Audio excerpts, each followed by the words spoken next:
Doesn't like Edmonton. We are. As I should put. Okay.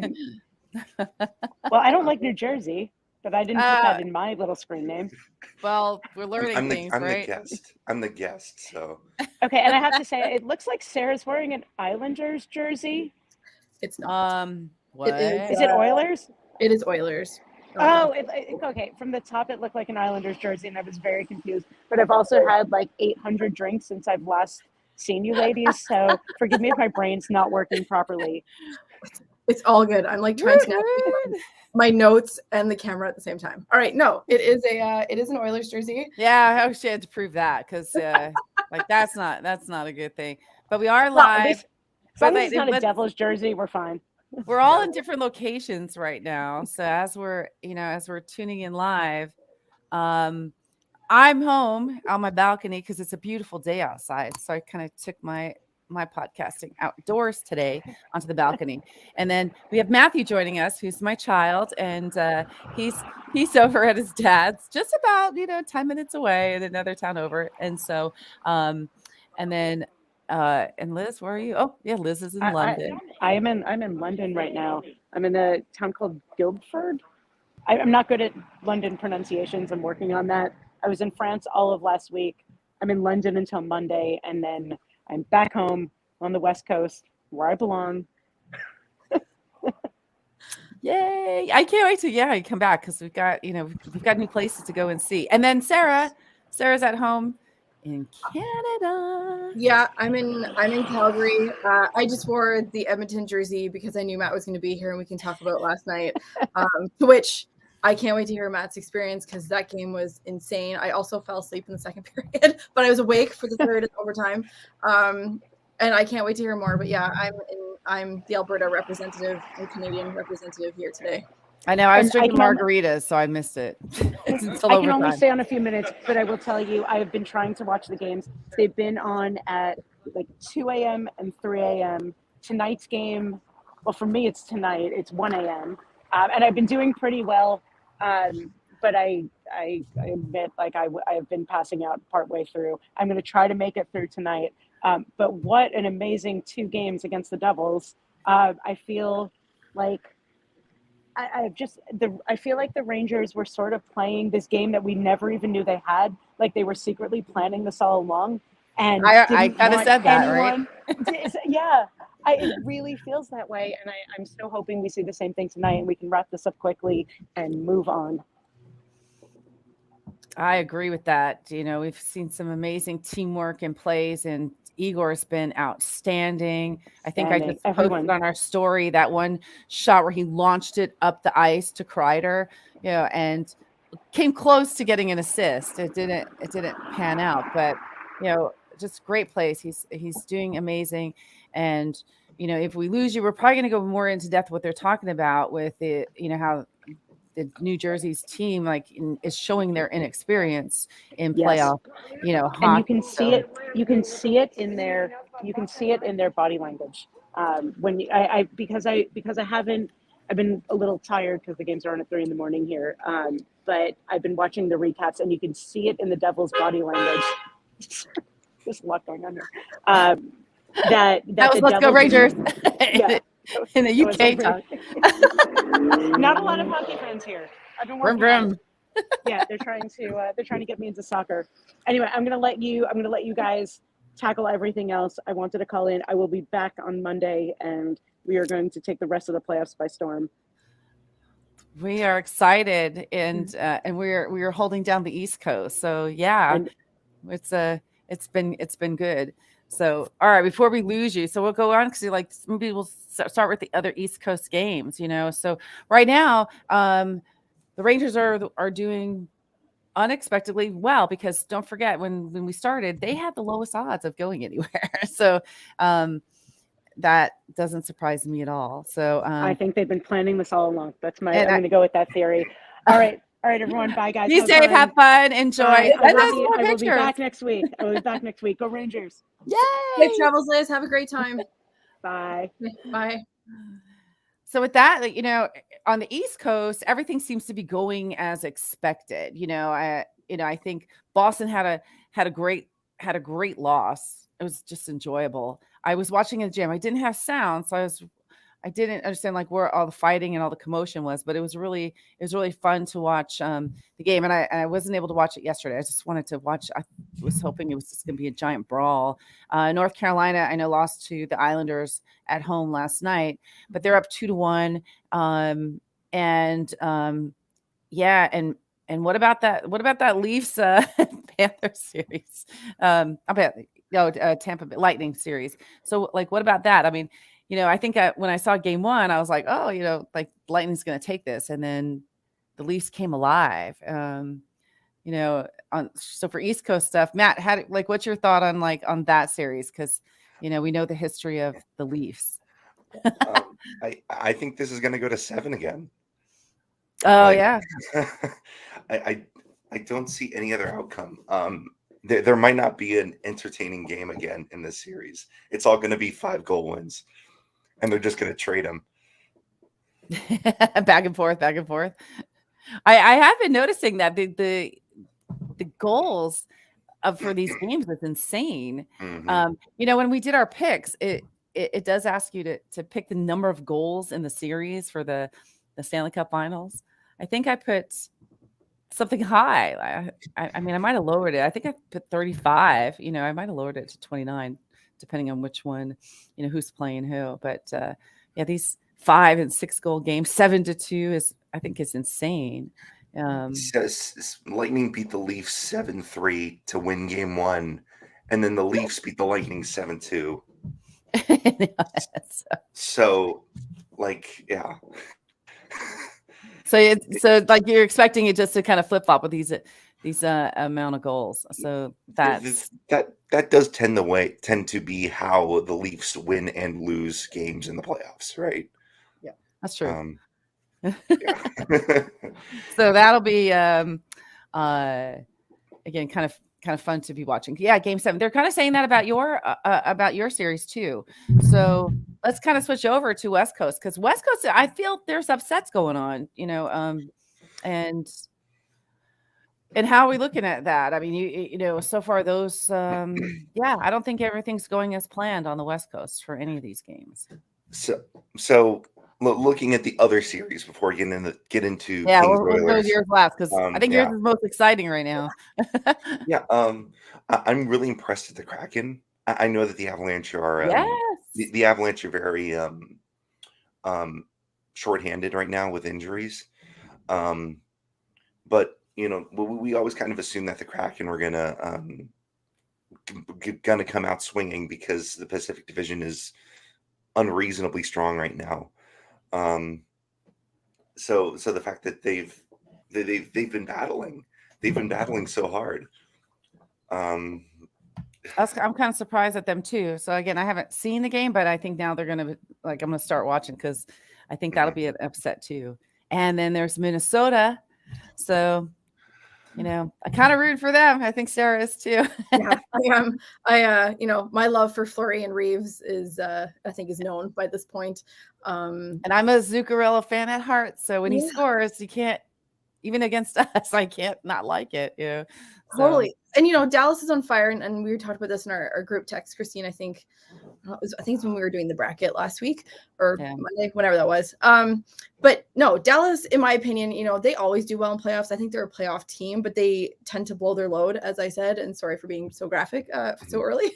But they tend to just let it all go so quickly, and they rarely, I think, get to the end. And I just don't think they're really that team this year, but great that they're playing so well and showing up in this series. It's nice to see Minnesota show up. I think they won that game. Was it 5-1? I saw that they won that game. I'm not watching it. I'm just watching the highlights, but I am happy to hear that they are showing up. My best friend Tyler is really pulling for Dallas, and I was like, why Dallas? They're never going to go anywhere. They're never going to be to that all the way to the end. So why would you pull for them?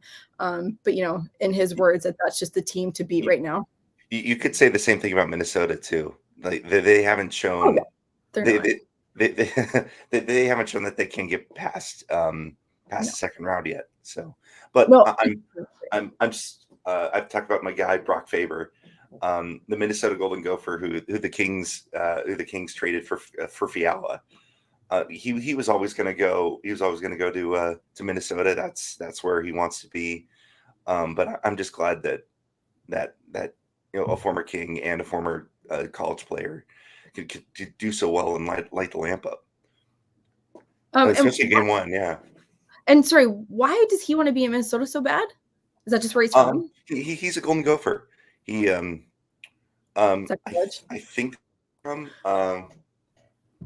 the Kings, when the Kings drafted him, they drafted him out of Minnesota. Oh, got you. Okay. So I think he was always. I'm glad that we got Fiala for him, but he was always going to want to go back to Minnesota and perform well there, and I'm so glad that he's performing well.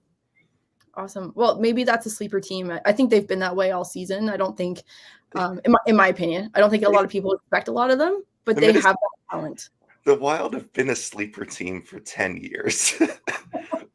Well, hey, sometimes when you come together with the right players, you never know.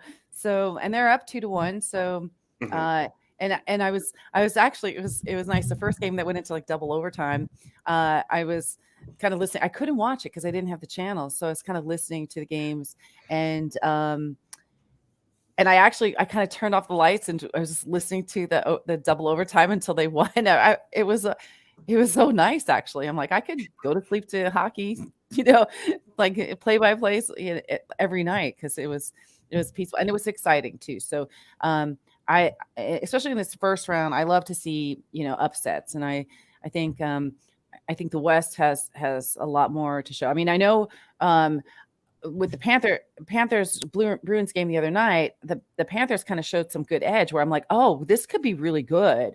And I didn't see it last night because I was drinking margaritas. So, but I checked the score and they won. So I'm gonna try to check out the game tomorrow to kind of see how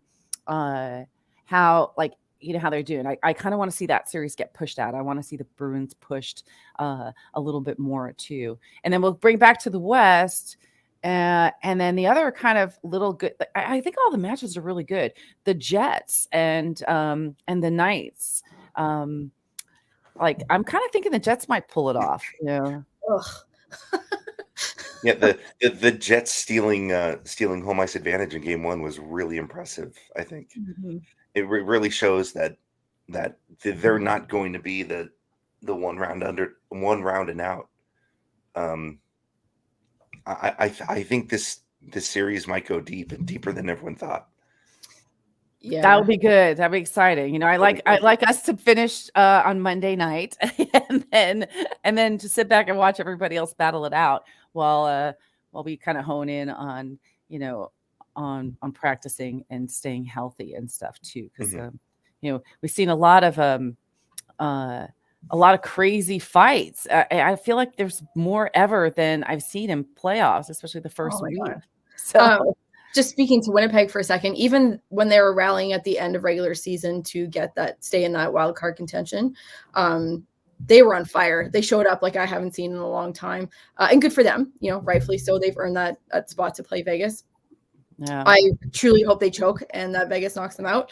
Oh yeah, you have a comment here too. So Joey's saying Vegas is such a bad home team that it wasn't surprising that Winnipeg kind of took that game. That's so weird though, isn't it? We were always touted about how Vegas, for the past few years, that Vegas was the best home team.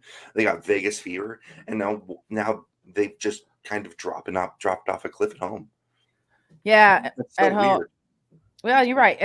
And so for people listening, Matthew actually lives in Vegas, so he's a Kings fan, but he goes to school in Vegas, so he's very up to see. And we've seen that, so we've been to a couple of the games too. So yeah, you're right. Meanwhile, like on the East Coast, you have North Carolina, who they stink at winning on the road. So that's why this Game 7 schedule with home ice advantage might be good for them. So, because I think they have a 0-7, something crazy record. They haven't won on the road in the last 8 games or so. So that'll be an interesting game to watch tomorrow as well, to see if they can, as the upper team, take a win on Islander ice. So, Staying in the East there for a second, Christine, I'm like glued to the Boston, Florida series. The physicality in that game, I think, is unlike, like we're seeing a lot of physicality in all series, I think, being played right now. But those two teams, it's to me is surpassing everybody else. Like so the refs ended that game early. I was watching. I was like, I just want to watch them lose. And the whole stadium was empty. It was beautiful. It was beautiful. And it wouldn't end because every time the puck dropped, there was some fight going on. People are getting sent to the locker room. I'm just watching it. I couldn't hear it. And then I think with 3 seconds to go, the refs just ended the game for their safety is what I was reading. So I wonder what the parking lot was like, empty. It's crazy. But it's my favorite series to watch right now, just purely based on that action. And you just alluded to it a moment ago with Florida. I think with Florida, they're showing up to play. They're a little more technical. They're about the puck on the ice, versus Boston, I think, is showing up to like throw their weight around, as that's what Boston does, with the puck navigation being second, just between the two of them. I think they're really trying to utilize that presence. But I just, if you're going to compare a series to a movie right now on the ice, honestly, that Boston Florida series is the John Wick of NHL playoffs. Like, it is bananas. I can't not watch. Like, it's so good. I want it to go a good distance. So yeah, I think that's pretty good. That's pretty good. Pretty good comparison there. But let's bring it back over. So I know we're going back and forth. We have no organization, but it's so fun. So Matthew was at the Kings game last night, and that was crazy. So I tuned in. Can you hear it in my voice? Yeah. So I tuned in in the third, with like maybe 8 minutes to go in the third, and thought you guys had a couple of good chances and stuff. And then it went into overtime. So the interesting thing about overtime was, the goal, and this is what we want to talk about too. So we want to get your experience, but also, for you, Sarah, and for listeners. So Matt was at the game. I'm watching the overtime. They score. Everybody stops, and now Edmonton is not leaving the ice. They're challenging the goal due to a high stick. So they kept replaying it, and basically the puck popped up in the air. The sticks went up. The two guys were on the side, and as the puck dropped, they were trying to establish if it was touched by the stick, and then it was interesting because as they were commentating, they were all confused as to the call, why it was called. And really the only thing that came back was that nothing can be fully determined, because of the angles, that they couldn't determine that it was touched, and therefore it was a good goal. Now, had it been the Rangers, that ref would have been like, the call is reversed, so that's just our luck. But the interesting thing is Matthew, as a patron in the arena, they did not know what was going on. They didn't know what was being reviewed. Matthew said that they weren't being shown replays on anything. There was no announcement, of course. So we're seeing it on TV, but they're not, able to see it there. So how was that going through the game and getting into that overtime where everyone's excited? And then what was the vibe like while you guys were waiting for that announcement? That was the longest 8 minutes of my life. What? Yeah, and also go about the replay, because we were talking about this morning. So again, Joey's saying, I don't even know how you can, review a play like that. It was insane. So, all right. So that you can review play like that because all playoff overtime goals in the NHL are reviewable, which I think at the base level makes sense because those are the most important goals of the season. And in the past, what we've seen is people, and when we've reviewed it later, we've actually seen series lost to bad goals, and that those videos are the most depressing thing ever. If you ever go back and watch those on a sad summer night. So that makes sense, for doing that. So yeah, so take us through the game. I mean, you've been to a couple playoffs. Matthew's got some great playoff stories, to talk about too. But last night, let's, take us through the game. It was the best win watching. It was best Kings playoff win since 2014. Genuinely, it was. I can't even. So we went down to downtown at like 3 p.m. We met up some friends. He got there. He drove from Vegas too, by the way, yesterday to make the game in time. It was a 4.5-hour drive. Drove at 8 a.m. I actually got into the Inland Empire in under 3 hours. So, wait, you're supposed to go to class though. But okay. I don't know what that means. He was speeding. Oh, okay. Which is what moms love to hear. I channel my inner F1 driver. Yeah, don't worry, Mom. I only averaged 100 in a Corolla with 300,000 miles on it. Don't worry about it.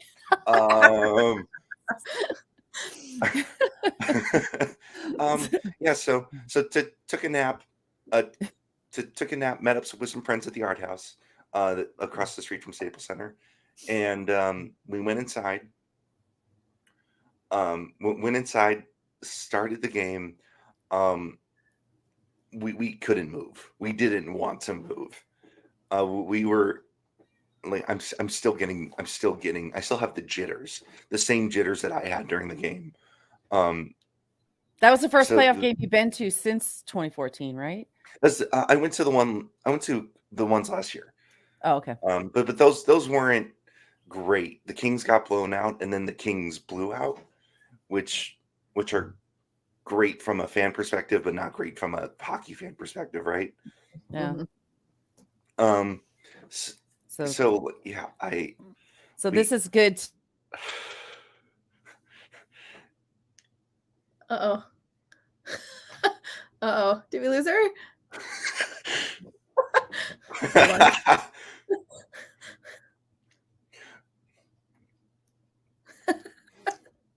Oh no. Oh no. Oh no. Oh, okay, wait, we got we're the back. button. You're back. Technical Sorry, problems. I was busy talking, which like dead air is not ideal. I know. What happened? Thank you, Matthew, for like keeping the commentary. Okay. Oh my gosh. Okay. So you're in there, you're not wanting to move, you know. Yeah. And then the calls start, right? Looking back on them now, I think the refs were equally bad for both teams, but we didn't know that because they weren't showing us replays. It was very frustrating because we know they had the capability to show us replays from 10, 12 seconds previously, but they just weren't doing that. Everyone was getting frustrated about it. And I understand that, like, I understand that, like, they don't want us throwing trash on the ice because the refs were making a bad call, but we were getting really agitated. Oh, so that's probably why that they're doing that. That's actually pretty interesting. So I don't know if that's happening in other arenas. We didn't know what was going on for a lot of the calls, and you know, I'm looking at the penalties now at home on my computer, and they're bad for everyone. That's true. That's true. I mean, there's more articles. We were talking about that this morning, man. There's more articles coming out about, like, do we have a ref problem, you know, in general, and it's kind of. We're always going to have a ref problem unless something happens. So I'm not. It's not like I'm surprised that we have a ref problem. It was just extra frustrating for us inside the arena.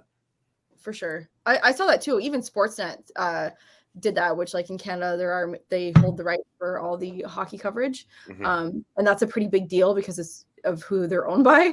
For them to call out the league like that, in my opinion, I think that was a pretty ballsy move.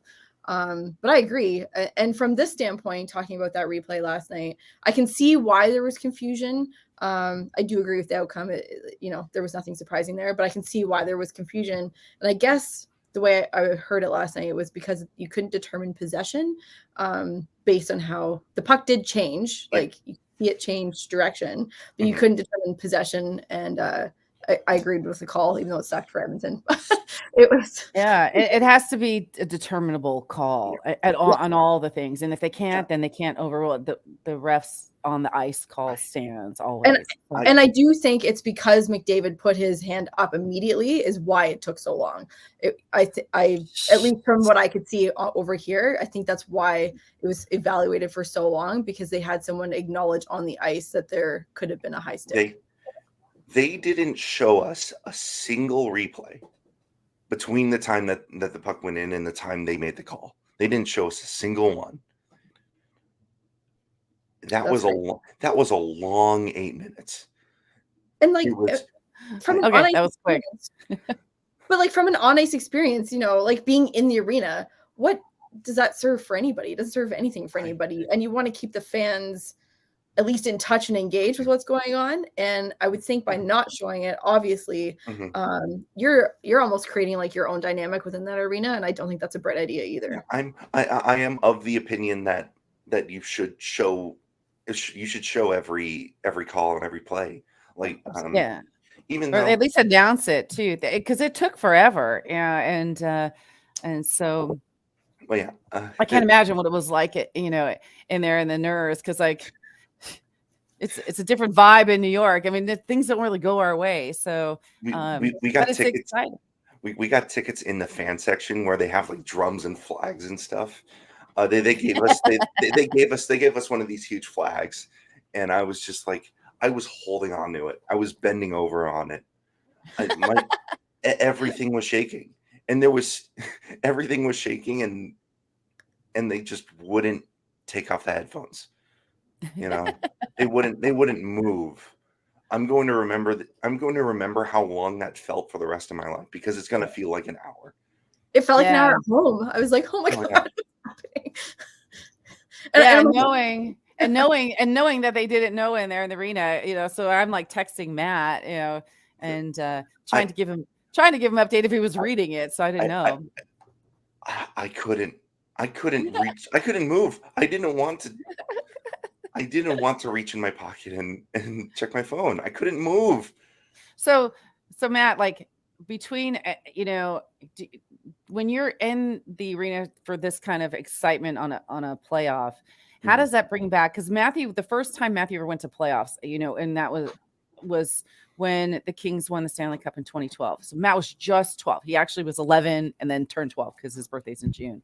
So as that, and this is now actually 10 years later, so it's like, does it bring back kind of that memory or feeling from like the first time you went to some of these playoffs? I don't know if you remember the playoffs versus like the Stanley Cup round and the excitement for that. I remember every single playoff series I've been to. Yeah. You took me to the very first series against the Canucks that we lost, and then the Sharks that we lost, and then we didn't actually go to. They didn't lose because of me, by the way. And then we didn't end up going to the first round against Vancouver in 2012 because we were going on a camping trip, and I still regret that. I have a friend that's going to Cuba and is missing the first round. And we were like, did you? Well, I got to listen in the UK drinking. Yeah, I don't know. I go to Cuba, I think, right now. That's also because I'm up here and it's snowing, so it's totally different. I hope she doesn't see this. So it's all good. She does. She does listen. So make your amends because she'll get you back. So watch her pop in and call us out real quick. The other thing too is, you guys are playing Edmonton, and right now, aside from Boston being what we appear, they're saying is obvious, but not obvious on the East, they're really, and even I'm picking, in my picks, Edmonton to go all the way. Not that I want to, I just, that's kind of what I feel. So right now they're down, and according to like the guys last night, they're in a hole. So, and even some fans, so even before last night, let's say Saturday. So Thursday night, did you feel that the Kings could make it through this round versus today? Because I think there's a general, thought that, I want the Kings, but I don't think they're going to make it. But obviously now it's a different thought. I'm more confident. I'll say you always have to believe. If they're down 3, we also have to be realistic too. So no. All realism goes out the window. I'm. Do you have a comment here? A lot more confident. I was a lot more confident. I was a lot more confident now. especially now that we got a lead. Two more games. And that's all it takes. 2 more games. Yeah. I know. Yeah. I'll acknowledge Joey's comment in a moment, but I do want to talk about just that general feeling, Christine, because I'm with you. I had Edmonton going all the way in our playoff bracket simply based on how they were performing in the regular season. But watching the playoffs and their presence and performance, we're lacking that 5-on-5 success that they showed in the regular season. I saw some stat about they always had like a 4-goal window, I believe, in the regular season. Don't quote me on that. It's something I read quickly this morning. But we're not seeing from Edmonton right now. We're not seeing people show up. We're not seeing Zach Hyman show up. Yamamoto, Evander Kane to some extent, not the usual presence that he has, or Ryan Nugent-Hopkins.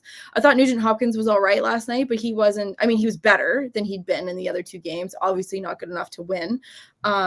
But that presence and that experience, we talk about all the time how playoff hockey is different. I think we're seeing that again. I mean, they have experience. They've been in the playoffs.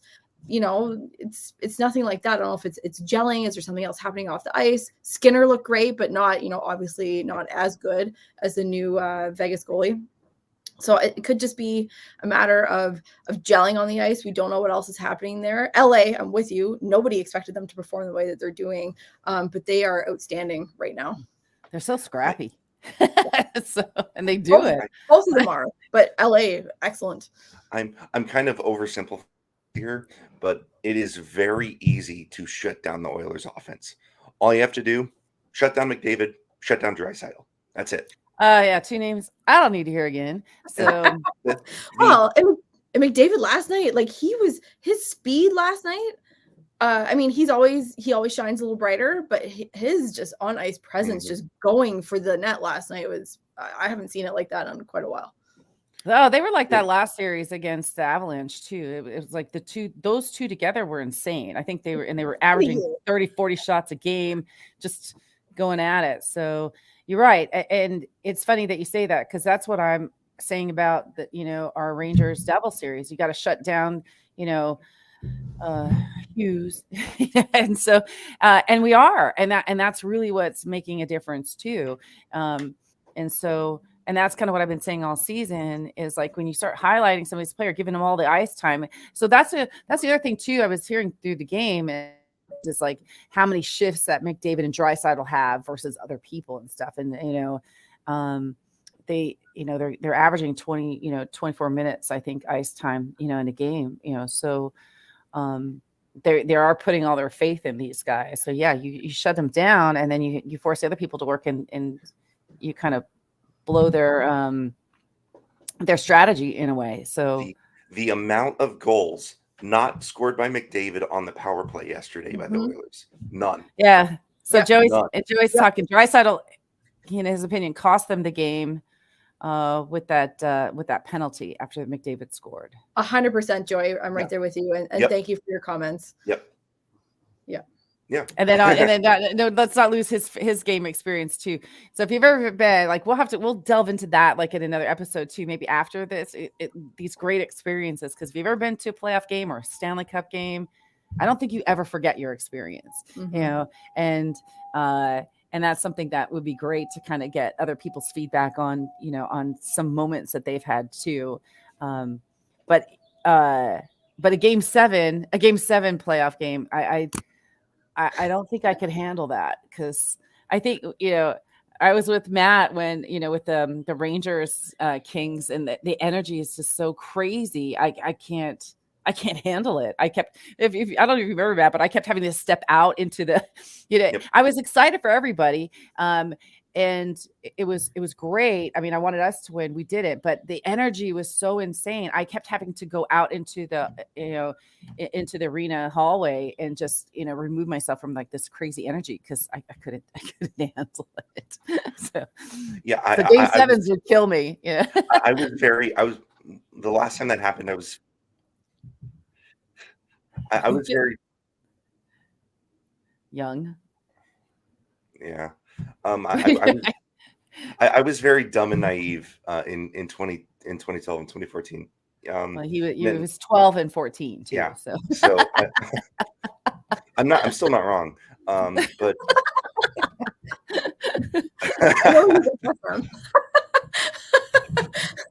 That's so funny.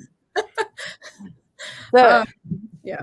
So it'd be fun to see, like, I'd love to see you guys kind of take down Edmonton and blow my picks off completely, and then also have an upset for the Bruins. I'll respect anyone who picks Edmonton in 7. Just so you know, everyone else can. That would Yeah, I'd like to see it go 7, and so that's what we're. That's what I wouldn't. Although, but, which means they're expecting you guys to lose tomorrow. So what? I wouldn't. I mean, I hope this series is done Tuesday. But I'm a fan of that team, so I'm a fan of that team that would have the series done on Tuesday. So what do I know? It's totally fair. I think the only series I had ending early was Toronto Tampa Bay. I just think that and also judging on my social media feeds, all of my friends that are Toronto fans are just they're all booking their tea times. I'm led to believe that the Leafs are booking their tea times. They're already checked out in that capacity. They're just doing the traditional Toronto thing. Like, can we do it? Do we have the parade planned? I mean, we all know they have the parade plan. But they're just doing their thing. But it's truly Tampa Bay series, and that's the only one I see ending early for sure. I had Boston going to 7, and I have Edmonton, LA going to 7. Yeah, I don't know. And our approach as fans, like American fans versus Canadian fans, like we're just here to watch the game and have a good time. Like you guys are super competitive about it, which is great. I just think that outcome is different. It is so weird that the only series that is kind of looking like a sweep and dominant is the New Jersey series. That is so weird. We were all expecting that to be a war. We were expecting fires to go off in the metropolitan area. So you were watching that first game. Like, what were you thinking when you saw that? Because we almost cleared it with a shutout too. With Jack Hughes, I saw his strategy, and he knows how to go straight down the middle, because you trip up, anything falls, it's immediate penalty shot, and that's what happened. So he did get a goal, which I was not happy about, but we've dominated each of the periods, and I think we've been playing pretty smart. And it's funny how, like, what people were complaining about in the first game and the first part of the second game was, where's Kane? So there's so many people out there that want Kane to be a Jack Hughes, a Draisaitl, a McDavid, for the Rangers, and we just don't have that. But we did have 4 people score the other day, and Kreider, almost had a hat trick, and he broke a franchise record on game 1 with the most goals scored in a playoff series. So for the Rangers, so we watched this whole season of complaining and comparing to last season, and now we're coming out with, I think, a very good. I think it's just a very smart thing. I don't expect, if we're looking to have a Kane be like Jack Hughes or Ovechkin or Sidney, whatever, to be the standout one, then we're going to lose. So the fact that he's there, I think that someone was saying the first game he was distracting everybody so everybody else could score, because they're expecting Kane to perform. And so, which, yeah, I agree with that. And then of course, he had a beautiful goal the other night on Thursday. So he is performing, he is getting points, he is assisting and backing up, his line, and we're doing well. So, and now tonight, they're in Madison Square Garden. Wait, I thought they were going on the road. No, I thought the Rangers were going on the road, because yeah, at home. No.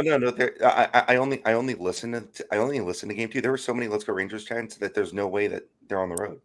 No way. Yeah. So the interesting thing about and again, we've been talking about that throughout the whole the whole season is, whenever we're watching the game, because doing this podcast, we've all been paying attention more to games. Sarah's covering other games and the chants, but it's interesting when we're watching the games, on TV, anywhere we've been, how many Ranger, we've heard the Ranger chants, we've heard the Igor chants. And so The Devils, don't forget, we're only 12 miles apart. So most, I think the Ranger fans dominated Prudential Center on both games. Yep. And it was cute. It was cute at the beginning. You heard "Let's go Devils" for like the first 5 minutes of the game, and then maybe a couple Igor chants, and then what are the lines you take from Penn Station? Do you know the lines to get there? Yeah, from Penn Station. Oh, all right. I've only been watching the highlights on that series, but it's all I hear when I watch them is "Let's go Rangers" and Igor. And what was I going to say? I want to say about Kane. I had been seeing a lot of negative comments on him, mostly from those Rangers boards, Christine. But in your opinion, that's just the nature of the team of the Rangers in general. Like there is no one superstar. You're all kind of sharing. Yeah. Do you see that working for him? Do you think he's happy with that? I think so. And because, of who he's playing with, I think, look, he's wanted to be with, on the team the whole season. Right. So with, you got with Tarasenko and Panarin, and, you got the three of them, playing it and covering different lines. I think it's just a good matchup, and whatever lines are on, they're supporting each other. And I think he's doing well. So again, I never expected him to be coming out and getting 4 or 5 goals. I know he's a goal producer and he's got the experience of a cup, but that's not what we've built this team up to be. And that's why we've been seeing great shots with Fox, being an amazing defenseman and scoring goals and being a leader in things. And when Miller's not mucking things up and he's recovering, they're all producing. And I've just enjoyed seeing all of that. So it's very unreasonable to ask to ask 2011, 2013 Patrick Kane. Yeah, right? Agreed. So, but he does, like, he makes great rosters even better. Mm-hmm. And we're seeing that right now with the Rangers. Yeah, it's that experience too. That's exactly what you're saying. It's that playoff experience. It's his game experience. It's his leadership and the roles that he's played to get this far. And I'm seeing that across the board is that Stanley Cup or NHL playoff presence that those team members have, regardless of what team you're on. You can really see that working and not working in some cases, like Edmonton, I think. Yeah, they were, and one of the things too they were talking about, like in comparison between the Rangers and the Devils, was a lot of the guys on the Devils don't have that playoff experience, and even our kid line, has experience. And look at where we made it last year. We made it pretty far last year, and so that was our learning experience with the young kids to get into the playoffs and do things. So that's where the exciting thing comes. We got Joey. Joey's commenting over here, so I got to pay attention too. So thank you for being very interactive with it, with the podcast. So Carolina, there's a lot of Ranger fans, and I want Carolina to win. The Rangers to win, and I'm going to be at one of those games. So that's a definite probability of writing both those work out. So I'm excited for that. And of course, I'll be representing the Rangers in Carolina when that happens. So I'm definitely eyeing both the series and rooting against the Islanders, of course, and rooting, of course, for the Rangers. So I'm looking forward to that. And then our Florida correspondent Michelle here says hello to Matt, which is great. Thank you so much, Michelle.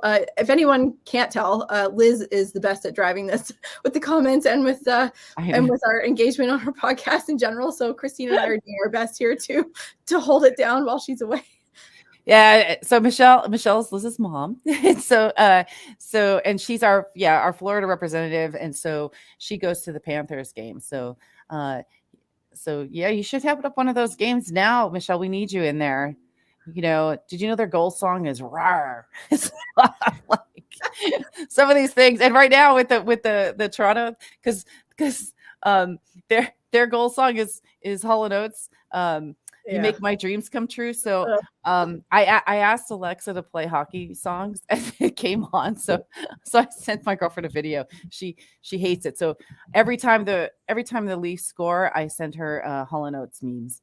So Andrea, you're gonna have to listen to this because there's more coming. Yeah, well, when Tampa Bay wins that series, I hope they play Alice Cooper's "Welcome to My Nightmare." You know, I think it's Alice Cooper because I'm sure they've heard it all before. So Matt, I want to go. So we're talking about our the Rangers and how we have a nice even lineup. But we have all many potential goal scorers. I kind of feel that with the Kings too. So how? But I'm also seeing Kempe and I follow are the ones that are doing are producing and scoring. So how's your team with the playoffs and who the standouts are and who to watch for in the next game, so to speak. It really feels like a team effort. And I don't think they deserve to win game one, but last night it really did feel like they deserve to win that. And 2 overtimes. You guys are key for that. Two overtimes. I won't survive this. I don't know who to watch out for because whenever the Adrian Kempe really performed game one, and then the Oilers shut him down, and then Alex Iafallo and Trevor Moore, Thousand Oaks native Trevor Moore. You always have to put that in. Yes, I heard that last night. I was watching it last night too. The local boy. They also shut them down, and you can't apply the same strategy to the Kings that the Kings are applying to the Oilers, right? It was a problem that only Kempe was producing in game one, and the Oilers played around it, but the Kings figured out how to get around that. So it's also fun seeing the chess game because the Kings know that they are pretty much outplayed in every facet. The Oilers are a little more fast. They are a little more physical. They have a great defense, but the Kings also have a great defense. That I think is the thing that I was most impressed with. I watched a defensive masterclass yesterday. The offense was pretty bad, but I don't think I've ever seen the Kings play this well. They still have a passing issue because I was yelling at the TV a few times. So I know that they do that with the Rangers, but I always say it started with the Kings. So when they had that power play moment and they just were passing too much and they were staying on the one side. I'm like, pass it across. They have a passing. I don't think they have a passing problem. Oh, they have a passing problem when they turn it over, because the puck all the time is in their zone. I'm gonna pull up Money Puck's deserve to win-o-meter. What is that? Deserve to win-o-meter. So what's our number on that one? We deserve to win I like looking at moneypuck.com for stats. The deserve to win-o-meter throughout the game has always been in. You'll have to post that one. The deserve to win-o-meter has always been in the Oilers' favor throughout the game because they've been getting shots, because they've been in the offensive zone and applying offensive pressure. But the Kings stick it out in the end. And that's the beauty with this team, because this isn't the way that they win isn't a fluke. It's just how they win. It's how they prepare to win. And the stats don't support it. So it's not only the world again, it does. So I know that everyone in Canada, minus Oilers fans, wants the Kings to win, right? But the Oilers are really the only hope for Canada. Right now, agreed. That's the thing. I can't get over the support I'm seeing. I can't get over the support I'm seeing for Winnipeg, and I'm like, ugh. Oh because there's they have them too. Wait, I'm going to give it to Winnipeg. There is nothing else in that town. Oh God, they have the worst mosquitoes, the worst roads. Oh my God, yeah. No, there's nothing in that town. I mean, yeah. If you want, you've got a good hockey team. All right, sure. That's the only thing you got. Yeah, their PFL football team actually is pretty good, but yeah, their hockey team. Oh, okay. Yeah. Yeah. There's nothing else going on over there. Well, then if the Kings shut down, Edmonton now by Tuesday, So again, tomorrow will be a great game because that's the key, right? So again, they're expecting a 7, which means they're expecting the Kings to lose at home tomorrow. I don't really see the Kings doing that. And your goalie's been great, amazing. He's been amazing. And yeah, and you stay on Draisaitl and you stay on McDavid, and maybe someone punches him. Like that's what I want someone to do for Jack Hughes. It's really key for them to score first, right? Yeah, because who scores first wins the game. There were stats about that last night too. That happened not in this series. Didn't happen with us. The Kings scored the third goal and they won. But yeah, like the Kings in Edmonton have been playing from behind. So if they can get the first goal, get the crowd into it. And yeah, that's the key. They've never been down by more than 2 goals, right? So but that's such a like that stresses me out in itself, because just it goes all the way back to when Matt was playing mite hockey. It's like when one team scores, I'm like, oh my God, now this team's got to score 2 to win, and I feel like that it's such a feat, especially when some of these, with the way some of these teams are playing, but it happens. And I love it. Some of these people are like, love the comments that are like, what happened? I went to go make dinner and I came back and like, it's just everything changed.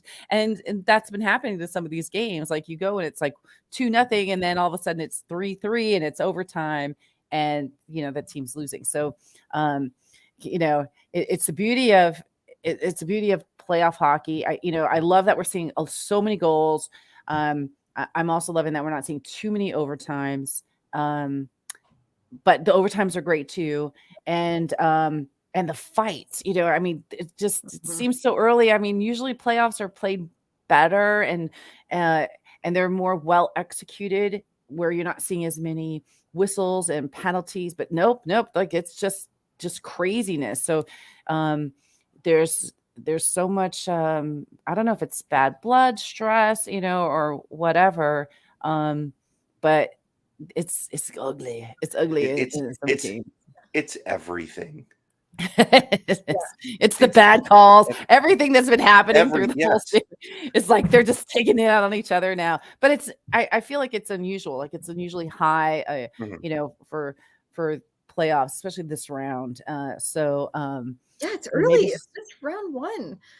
I was expecting Boston, Florida yesterday. I honestly expected a bench brawl by the end of that game. That was bananas.